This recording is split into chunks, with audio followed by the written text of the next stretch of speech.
Hi అండి. అండా roast ఎలా చేయాలో ఒకసారి చూద్దాం ఈరోజు. దానికి నేను బాయిల్ చేసిన ఎగ్స్ ఒక 4 తీసుకున్నాను. 4 తీసుకొని ఇదండి నేను ఇలా చూపించాను కదా! ఆ విధంగా కట్ చేసి పెట్టుకున్నానండి.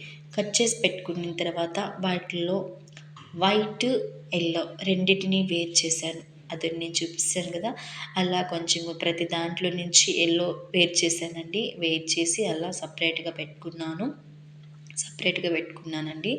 సపరేట్‌గా పెట్టుకున్న తర్వాత అలా నేను చూపించాను కదా! అలా కట్ చేసి ఇంకా కొంచెం సన్నగా కూడా కట్ చేసుకోవచ్చు. కడాయి పెట్టుకొని దాంట్లో పచ్చిమిర్చి కట్ చేసుకున్నట్టు వేసుకున్నానండి. ఒక 2 రెమ్మల కరివేపాకు అంటే మంచి ఫ్లేవర్ కోసము. ఆ ఫ్లేవర్ కోసం కరివేపాకు వేసుకున్నానండి. వేసుకొని కొంచెం ఆయిల్‌లో బాగా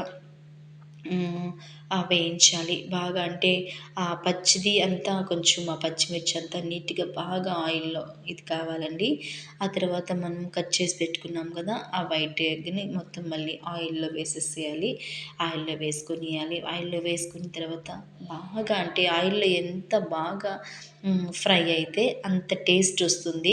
మంచిగా చాలా బాగుంటదది. ఒకసారి మీరు కూడా ఒకసారి ట్రై చేయండి. ఆల్మోస్ట్ అందరూ ట్రై చేసుంటారు.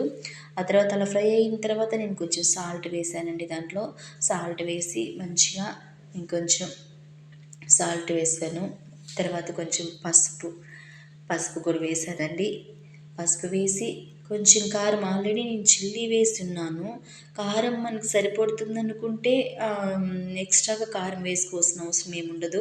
మనకి హెవీగా కొంచెం కారం బాగా మంచిగా కావాలి అనుకుంటే అలా అనుకున్న వాళ్ళు మనకు మీకు సరిపడేంత వంటి కారం వేసుకొని కొంచెం బాగా ఇదైనాక దాంతో కొత్తిమీరతో గార్నిష్ చేసుకోవాలి.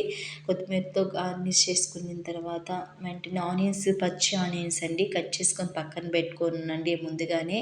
వాటిని ఆ కొత్తిమీర తర్వాత ఆ పచ్చి ఆనియన్స్ని వాటి మీద పెట్టి గార్నిష్ చేసుకొని మంచిగా మనము అంటే అన్నంలో అనేదే కాకుండా లేక పప్పు అన్నంలో కాకుండా మంచిగా కూడా అలాగే తినొచ్చు. నచ్చితే లైక్